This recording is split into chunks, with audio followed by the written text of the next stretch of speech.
In this video, I'm going to show you how to fix Transit app not working. First, to resolve this issue, we will first head over to our device settings. From here, scroll down and tap on General. Once you're in the General Settings tab, look for iPhone Storage option and tap on it. Over here, you can either search for the app or you can scroll down and look for it. Then tap on the app. On the next screen, you need to tap on the Offload app option. A confirmation pop-up will come up. Now tap on the Offload app option here. It'll take a bit for processing, and then a reinstall button will show up. Simply tap on it to reinstall the app.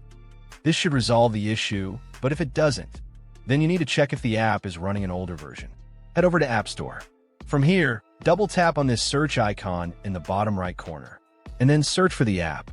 Once the app comes up in the search result, and if you see this update button right next to the app, simply tap on it to make sure you're running the latest version of the app.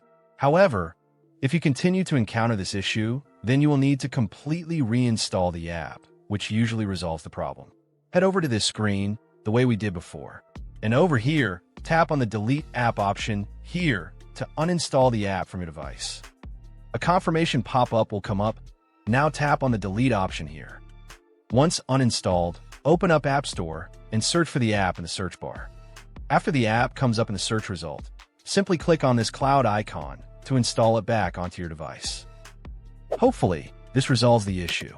If it does, consider sending a super thanks to support our channel. And also don't forget to hit the subscribe button. We'll see you in the next video.